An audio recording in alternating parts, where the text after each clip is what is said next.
tergantung jumlahnya, tergantung jenisnya, sama tergantung toleransinya. Jadi orang ini biasa makan pedas atau enggak. Karena Oke.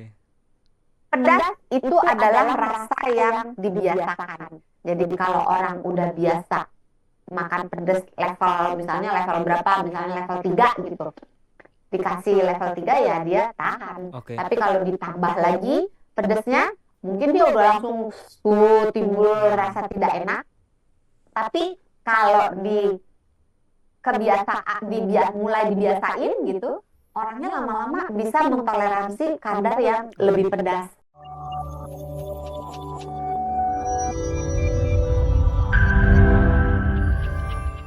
Kalau makan pedas jangan banyak-banyak atau jangan keseringan, nanti bisa kena mah. Nah, ini nih yang saya mau tanyakan ke Dokter Santi. Dok, emangnya bener nih pedas ini memang punya hubungan langsung dengan si mah ini? Ya, memang orang yang punya sakit mah, Mm-mm. apapun penyakitnya, entah dia cuma gastritis atau peradangan di lambung, atau dia punya tukak atau luka kayak semacam sariawan di dalam lambungnya atau di dalam ususnya, atau dia punya GERD, memang sebaiknya tidak makan cabai gitu. Oke. Karena kalau makan cabai ada zat yang di dalamnya yang namanya capsaicin, Ha-ha. itu akan mengiritasi bagian dalam saluran pencernaan khususnya di lambung. Itu bisa membuat eh, reaksi yang memicu penyakit-penyakit, keluhan-keluhan yang ada di emahnya, yang Oke. ada di saluran cerna, menjadi bermunculan, yang perih lah, Hmm. yang kembung lah, yang perutnya bergemuruh, Mm-mm. yang diare, itu bisa jadi muncul satu persatu kalau makan cabai gitu. Jadi sebaiknya dihindari. Nggak boleh sama sekali, Dok. Nah, agak susah nih saya ngomong karena efek, nanti kalau saya bilang tergantung marah lagi. Karena memang tergantung. Tergantung apa lagi nih? Tergantung. Jadi efek makan cabai terhadap orang itu berbeda-beda. Oke. Jadi ada orang yang sakti mandraguna. Wah, dia Kebal. makan cabai oh, Mau level 100 juga bisa. ya, ya gitu. Nah, biasanya orang-orang seperti itu reseptornya terhadap capsaicin itu cuma sedikit. Jadi dia tidak menderita gitu kan. Oke. Karena enggak, reseptornya cuma sedikit, orangnya itu tidak mengalami reaksi yang terlalu banyak, Mm-mm. maka dia akan lebih tahan makan cabai. Jadi tergantung orangnya, tergantung gennya, tergantung reseptornya, terus tergantung berapa banyak yang dimakan. Misalnya makan rawit satu sama makan rawit 1 ons kan beda ya. Oh iya dong. Iya, terus tergantung lagi cabenya itu cabai yang mana. Karena cabai sebetulnya setiap jenis cabai punya kadar kepedasan yang berbeda-beda. Ada loh satuannya. Saya Iya lupa benar. namanya SHU atau apa gitu. Jadi satuan yang mengukur kadar kepedasan masing-masing bahan makanan, bisa jahe, bisa lada, bisa cabai. Nah, tergantung semakin tinggi angkanya, semakin pedas cabainya Hmm. dirasakan oleh orang. Jadi contoh paling gampang mungkin cabai hijau yang besar dibandingkan dengan cabai rawit merah. Nah, itu kan berasa banget kan. Kalau rawit merah kita makan satu aja udah Iya. bibir rasanya melepuh gitu kan. Tapi kalau cabai hijau yang besar Mm-mm. kan cuman pedasnya dikit banget gitu. Atau paprika deh, pedasnya kan cuma dikit gitu. Atau jahe gitu kan, pedasnya cuma sangat sedikit, sangat ringan, lebih ke hangat.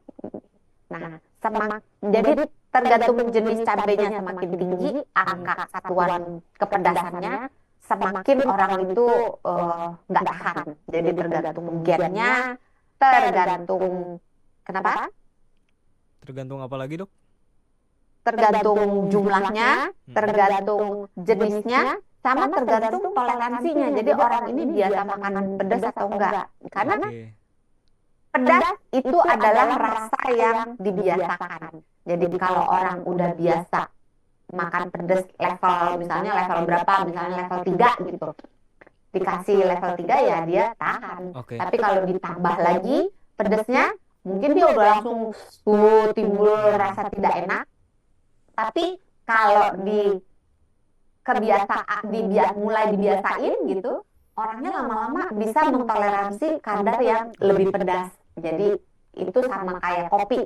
Kan kopi juga kita Iya. bicara gitu ya. Mm-mm. Orang yang nggak tahan minum kopi bisa belajar minum kopi sedikit-sedikit, lama-lama badannya bisa menimbulkan toleransi. Oke. Ini kalau dia yang bukan yang alergi ya, kalau yang alergi total nggak bisa. Gitu, jadi banyak tergantungnya Mas Sony. Oke, karena rasa nyaman itu akan timbul kalau kita sudah biasa ya. Oke, tadi Iya. cabai ada yang namanya zat capsaicin ya dok ya. Itu sebenarnya Ya. bikin iritasi kah atau justru punya efek protektif ke lambung? Nah, kalau dalam jumlah sedikit sebetulnya dia melindungi lambung. Oh gitu? Tapi kan, ya, Oke. cabai itu sebenarnya ada nilai benefitnya, ada keuntungannya gitu. Jadi di dalam cabai itu ada capsaicin. Nah, zat ini bisa berfungsi sebagai antimikroba. Jadi kalau ada kuman-kuman yang kemakan tuh, kalau misalnya kita makan sambil makan cabai, kuman-kumannya, bakteri-bakterinya itu bisa mati Oh gitu. oleh si zat capsaicin ini. Terus dia juga ada anti peradangan. Nah, anti peradangan ini akan membantu kalau dikit ya, dalam jumlah yang terbatas ya. Kalau jumlahnya banyak, dia malah mengganggu lambungnya. Terus dia juga bisa membantu tubuh untuk menurunkan gula darah. Bukan gula darah, sorry. Menurunkan tekanan darah gitu. Terus dia bisa membantu menjaga kesehatan jantung dengan merangsang supaya tubuh itu mengeluarkan zat yang namanya nitrik oksida yang berguna untuk membesarkan pembuluh darah. Itu bisa membuat orang jadi secara kesehatan jantung dan pembuluh darah itu menjadi lebih baik. Nah, untuk berat badan ini tergantung nih. Ada orang yang kalau makan cabai berat badannya nambah, ada orang yang kalau makan cabai berat badannya berkurang. Tergantung orangnya. Kalau dia nafsu makannya jadi bertambah dan dia ngikutin nafsu makannya jadi makan berlebihan, maka berat badannya akan meningkat. Tapi beberapa orang kalau makan pedas terus dia berhenti makan, nafsu makannya turun, itu bisa membantu menjaga berat badan. Jadi sebenarnya ada positifnya. Itu kalau di dalam saluran pencernaan. Tapi kalau misalnya di dalam kulit ditempelin, misalnya dalam bentuk koyo, dalam bentuk balsem, dalam bentuk gel, si capsaicin ini bisa membantu, sebetulnya bukan menyembuhkan ya, tapi hanya meringankan. Enggak juga, karena gini, capsaicin ini menimbulkan rasa panas. Iya. Jadi kita merasa bahwa temperatur itu naik gitu. Kalau pada orang yang punya keluhan misalnya keseleo atau mungkin misalnya nyeri sendi, nyeri otot, diolesin obat oles apapun bentuknya ya, mau gel, mau ditempel yang isinya capsaicin, maka capsaicin ini akan berebut tempat reseptor nyeri yang ada di kulit. Jadi kulit kita itu di bawahnya itu, di dalamnya itu ada berbagai tempat untuk menyalurkan persepsi nyeri. Persepsi nyeri ini bisa nyeri yang dalam arti pain, sakit, bisa juga nyeri yang dalam arti kepanasan. Nah, kalau misalnya badan kita dibuat menjadi merasa panas, dia dalam tanda kutip lupa dengan nyerinya. Jadi nyerinya sebenarnya nggak hilang, cuma badannya lebih tertarik dengan sensasi panas yang ditimbulkan dari capsaicin daripada sensasi nyeri yang ditimbulkan dari penyakit. Nah, penyakitnya sendiri ya sebenarnya tidak sembuh. Makanya, makanya kalau milih obat yang dioles, kalau bisa cari yang ada ingredient, ada zat aktif yang untuk mengobati si reaksi peradangannya. Kalau hanya isinya capsaicin aja, biasanya dia hanya memasking aja, jadi membuat keluhannya itu Oke. pindah doang, dari sakit pindah ke panas.